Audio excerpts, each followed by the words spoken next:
presentation.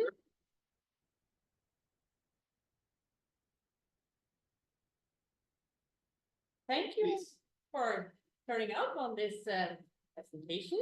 I'm pleased to present our paper.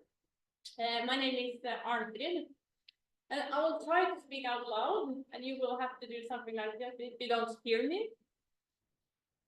My voice doesn't go through. So, I have the pleasure of presenting this paper as a part of a preliminary research for my upcoming PhD on students and mental health. So in this paper, we are 4 colleagues working together. It's me, Arnfrid, and it's Pinto sitting there, Nina there, and another Odd Morten Mjøen, who's back in Trondheim. So I will start to take you through our journey with this paper.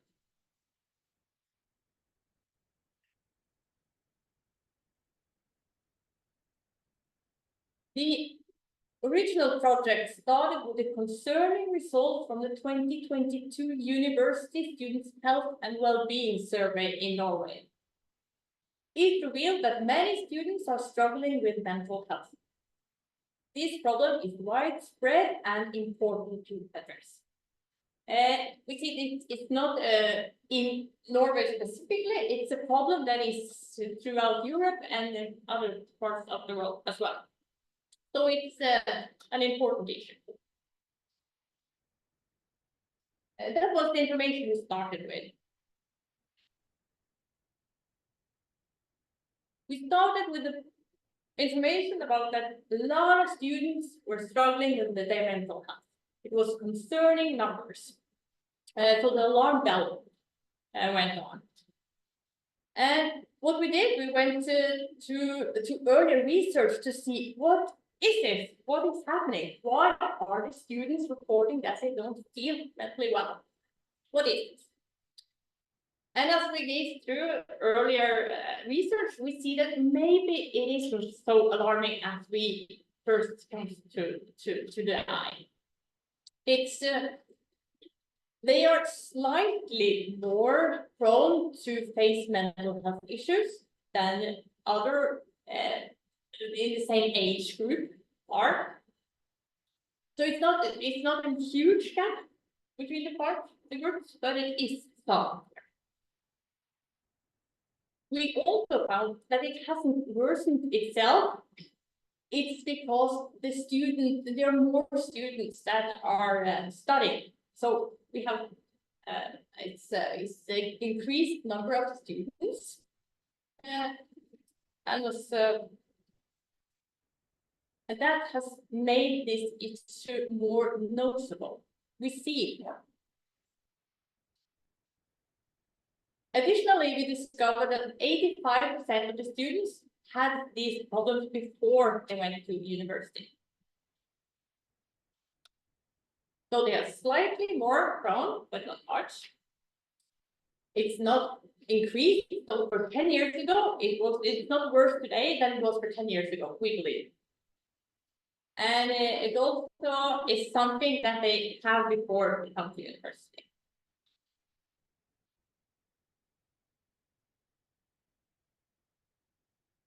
So that made us believe that the university setting, rather than being the source of the challenge, offers an unique opportunity to foster positive mental health among the young population. We know that the young population are more prone to mental health issues. And since a large proportion of them are now studying, we can create a preventative effect through the right focus. So what can we do? We wanted to focus on something that is important for everyone, but essential for some, and that is well-being. So, what leads to increased well-being for our students? Recent research highlights 4 key elements. It's community, belonging, it's meaning, and it's mattering. So we can break these down. Community refers to a supportive network of students, including social connections and shared values for create a sense of unity and support. As well as belonging. Belonging is the feeling of being accepted and essential in these communities, where the students feel that it really fit in the group.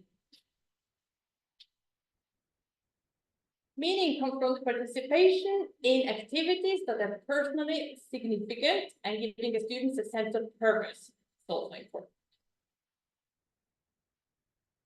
And the fourth is mastery, is the feeling that one's contributions are important and valued within the community, and making that it makes a real difference.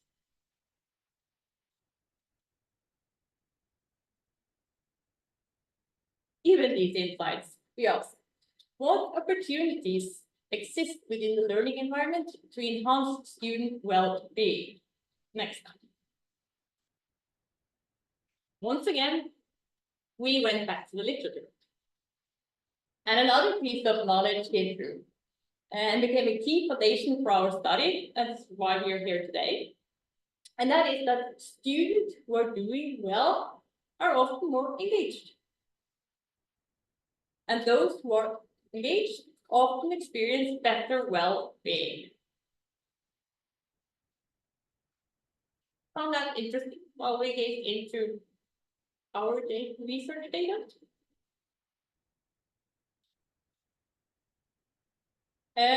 Our data for this project is grounded in narrative data from the In My Experience initiative at NTNU, where students have shared their personal accounts of their academic journey, and we conducted narrative analysis of these stories that was about the learning environment. The original data was with over 600 narratives, and we took out those who said something about the learning environment. It was not a lot that had focused on this, because they were told to tell stories about something that has affected them, that meant something. So when they first told these stories, it meant that this was important for them to tell. So yeah, so wrote them with us. The students that told their narratives were of different age groups and different years of study. Some was new at the university, somebody had been there for 7 years. Some men, some women.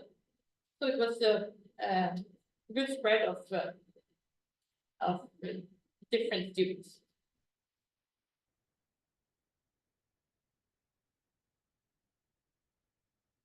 We found in these data some interesting factors that highlights the lecturer's role in contributing to students' well-being. The students repeatedly emphasized that the lecturer could do to create a sense of community, belonging, meaning, and mattering. These 4 key points that is important for well-being. The first one was the caring lecturer. The presence of a caring and supporting lecturer who go beyond the academic teaching to create a nurturing environment are important for the students. It's also important with a positive classroom environment. Teachers who greet students and create a welcoming atmosphere enhance the learning experience. As well as engaged teaching. Academically competent and engaging lecturers inspire students and encourage active participation. And the fourth was individual guidance and mentorship. Personalized support and mentorship from teachers significantly influence students academically and personal growth. It was important for them.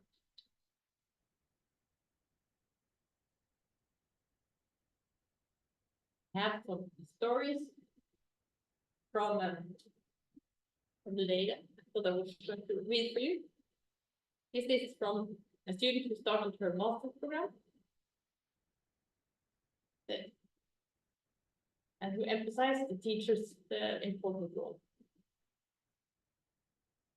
I started my master's program and entered an environment focused on camaraderie. Attending classes, being a part of class, both lecturers and students cared. We all wanted to create a social and rewarding environment. Having study spaces together in groups was fantastic. It became a safe haven where we could always come to study with classmates. It was about fostering a culture and a context that made this easier to meet and study together.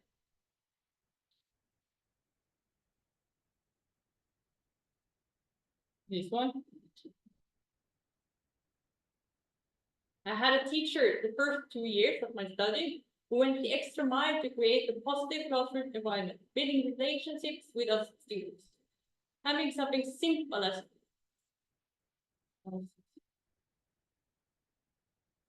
as greeting everyone and making us feel welcome. In class made me feel seen and included. She was proficient in her subject matter, and I believe most of us had a great confidence in her expertise. However, it was her demeanor that truly motivated us to attend her lectures.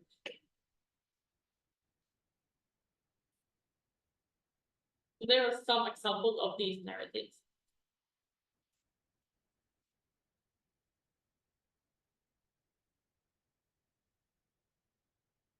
I also have to say that when we started this project, we talked to a lot of lecturers, and they did not emphasize this. But for me, it didn't seem like they thought their role was so important. But we know a lot of studies from an elementary school how important this relationship is, and somehow in the gap when they're studying, when they are adults, we forget that maybe they need something of the same. So,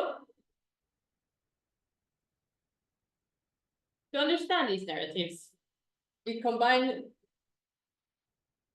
Coleridge's humanistic approach with Collins' sociological insights.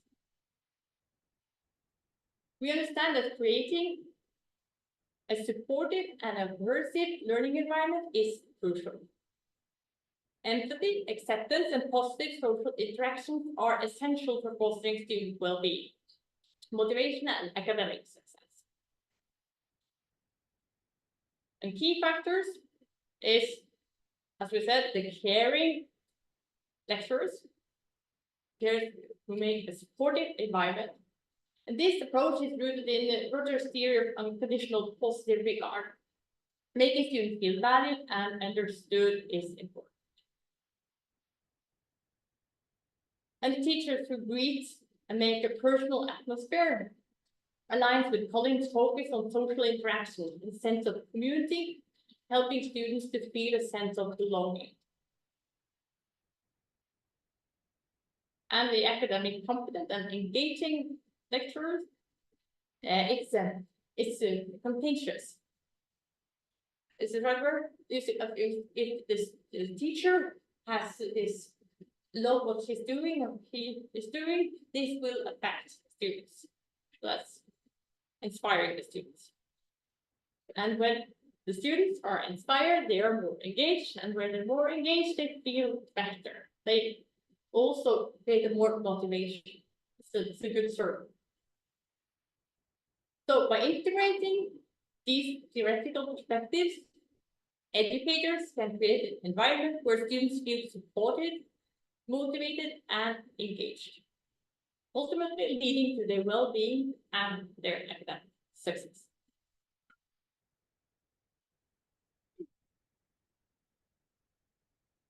So, in conclusion, the universities have a unique opportunity to enhance student well-being by fostering positive interactions and a supportive learning environment by prioritizing these elements. Then we can help the students both thrive academically and personally. So, that's fine. Thank you for your attention.